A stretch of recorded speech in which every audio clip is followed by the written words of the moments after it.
Welcome back to Let's Play Darkest Dungeon. I'm your host, Timepants, and today we are going to resist the temptation to throw ourselves into the maw of yet another boss fight.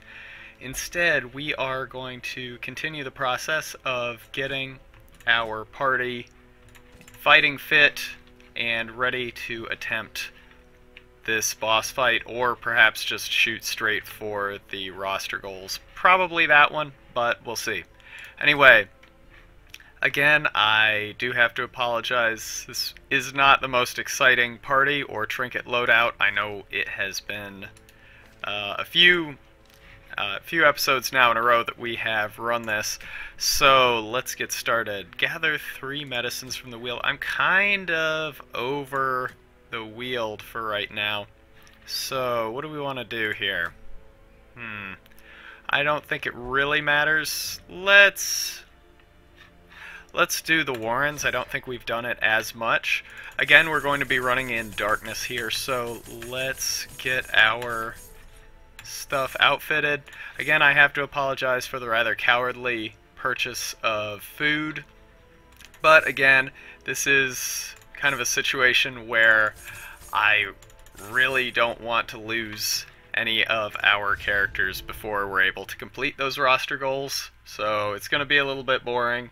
I have to apologize for that, but hopefully I'll make up for it with some excellent commentary and high quality play that you've come to expect from this Let's Play. Let's see here. Well, we're going to start with making camp, and we need to be a little bit careful because somebody got a quirk that requires more food. Good to know. Very good to know, actually. So we need to remember that we want our food to be in multiples of 5 from now on. I almost want to feast. Why don't we? It's probably a huge mistake, but I am worried about the stress total, especially since we are going to be running in darkness. Let's see. So, instruction on you. Weapons practice. Restring crossbow. And dark strength. Beautiful. Alright, so we are going to be in a situation where our stress on a couple characters is not necessarily high, but maybe a bit less comfortable than we'd like. Clear 100% of room battles, so we're going to go down this way first. Please don't. But of course, strangely fascinated with the remains. Bloodthirsty. That is not good. Alright, we might want to start bringing holy water. Ooh, we might want to start bringing holy water just to ensure, this is probably okay. We probably want to start bringing holy water just to ensure that we are able to take care of those interactables before they cause any sort of harm to us. Let's try and take the Marcher down. That's not a great start, but we might be able to take this down before it's able to mount too much stress on us. Skull Toss, if I had to choose who got hit by it, it would have been Lucy, so that's good at least. Retribution, again, I think this is the way to go. Wonderful. And, unfortunately, yeah, the tough break here is that we are not going to be able to... We're not going to be able to use Holy Lance now that the Swine Drummer, Marcher Drummer, is taken out, but we didn't want to accumulate any more stress than we absolutely had to, so I'm fine with that. Alright, and now we're looking pretty good. So, let's keep going. I have to imagine there's at least a couple room battles down this way. So, let's see here.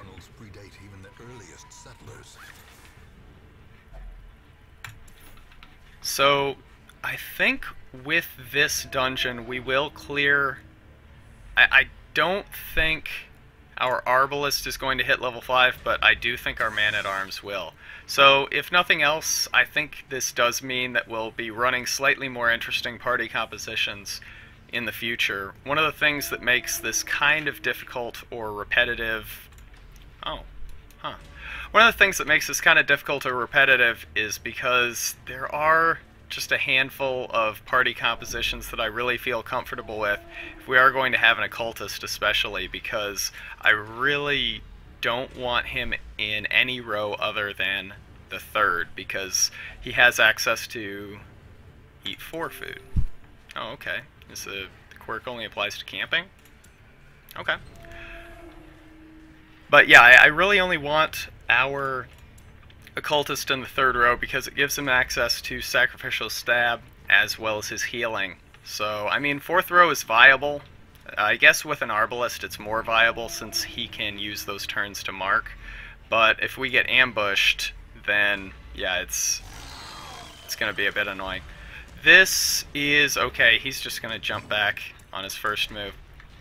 And now we're okay. Let's see. Sniper shot. Good. Hopefully we can get a riposte up before... Wow. Hopefully we can get a riposte up before it does its undulating retreat. Yes, we can. We might actually... Holy shit. Can we get a... Okay, I'm starting to get a little pissed here. Why can't we seem to get a ancestral trinket from this? This is so weird. Like, I thought that was kind of the benefit of getting into one of those fights. What I have learned is that if you run from one of those fights with the Shamblers, you actually do not get to fight it again. What do I mean by that? Basically, if you run from it, I think we just have to try and take this out. Maybe? Actually, let's try this. Yeah, if you run from it, you don't get another fight, or another attempt at it. You'll actually come back, and when you fight that same battle again, you actually are going to find that it has been replaced with like a regular random encounter, kind of like this one. It seems like Drums of Doom got its stress somewhat nerfed, because that was not terribly harmful. Alright, let's keep going here. I have to imagine... That's a bit annoying. I have to imagine that we're going to run into a fair number of room encounters this way. Just, I don't know if there is a quota, because I know on a couple of short missions that we ran a long time ago when we first were getting started. Well, this will be good. When we first were getting started, we might have like 2 encounters, period. So, so that's a little bit, yeah, that's a little bit unusual. That seems like we're actually going to be pretty light on encounters here. So yeah, I don't know if there's a quota where like a short dungeon has to have at least 2 encounters, if there is a minimum number of encounters that every dungeon type has in rooms. And maybe there is a minimum number of encounters just period. And yeah, some of those are in corridors, and maybe at least 1 is in a room. I don't know if the mission types change it. Stuff like that would be interesting to know. But yeah, I'm sure those numbers are probably not publicly available. Maybe a wiki has them or something like that, but I don't know. I have not been as vigilant recently as I had been previously about... I'm not as vigilant as I had been previously about, damn it, trying to get information about how the game plays. I am just kind of having fun playing through it normally and sort of figuring things out as I go along. And usually I am the type of person who will just do endless amounts of research trying to figure out... Please don't. Trying to figure out the best way to optimize a party or the best way to build a character. Like, I am that guy. But I have really been enjoying just kind of throwing myself into this game, and devil may care, you know. We'll figure it out as we go along, or we won't. Alright, probably we're due for a heal here. Yeah, a crit would be devastating. That is similarly devastating. But fortunately, since he is, I believe, poised... No, he's not. He's not poised to level up. Oh, that's annoying. Maybe we'll do something a little bit different next time then. Syphilis is bad. If you've been on any college campus, you know that already, but we really don't want to have to be dealing with that. So we might bench him to try and get that removed. Yeah. I mean, it's not crippling. Well, it is crippling. It's not severely crippling, such that there's absolutely no way that we can take him out again. I mean, he's still the best character in the game, but I don't think we want to take him out if we don't have to. So yeah, we'll bench him, and I've kind of got a couple ideas bouncing around right now as to what we might do instead.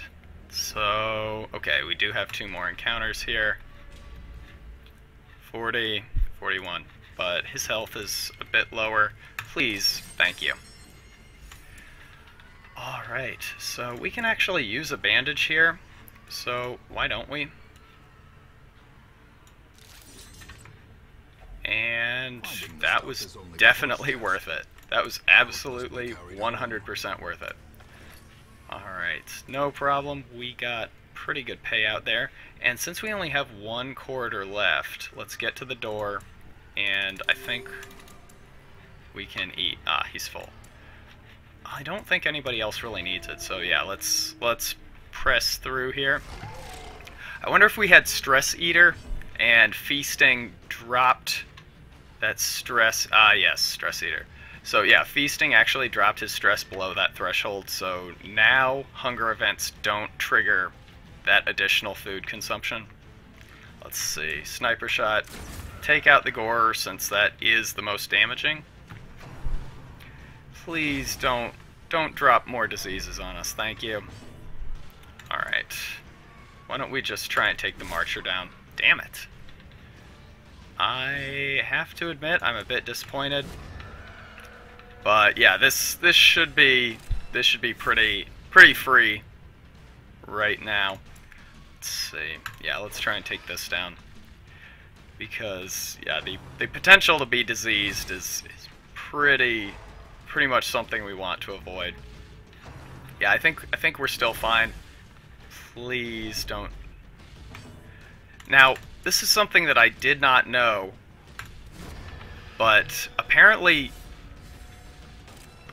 yes, medicinal herbs are going to be included in the game as a disease cure, and I had thought that like, I don't know, syphilis and rabies and things like that, I thought those were diseases, but apparently those don't actually qualify.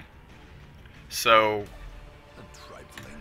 I guess that is just a gameplay mechanic that has not been implemented yet. I think we're okay here. Alright. So that would be interesting. I am wondering what that could possibly be if... I'm wondering what that could possibly be if rabies and stuff are not diseases, the yips, you know, that sort of thing.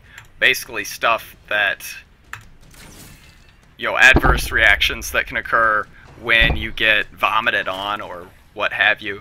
Then I'm wondering what disease actually is going to be. So that's something that I'm kind of looking forward to seeing here in the future, because I think the Plague Doctor has a camping skill that has at least a chance of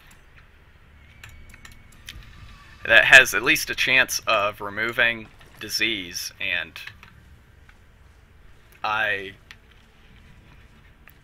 depending on how devastating or common disease actually is, that probably could revise somebody's opinion on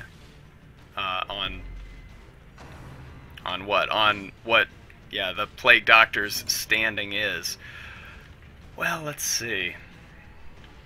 I think we just try and kill this one, but holy shit, that was really bad. Alright, well, at least we got one down here. This isn't what I would call ideal, but we've got 2 down here in round 1, so, and we still have another swing, so it's not terrible. Ball and chain sucks. Hopefully we don't get stunned. Well, this is not the greatest way for our run to come to a close.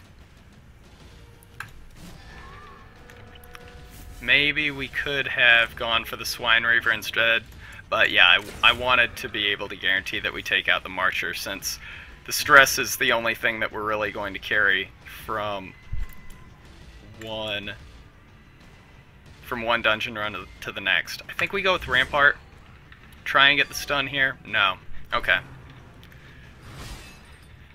Well, fortunately, the amount of damage we take to our health doesn't really matter at all.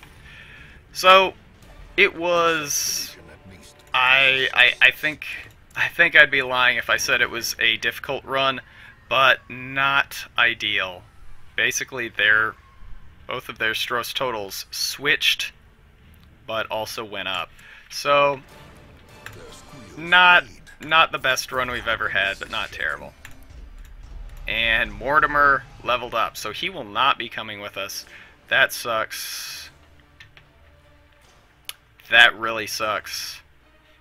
Alright, we have a lot of people that need some time in the sanitarium. So, we will do another run, probably. And it's not going to be with our level 4s.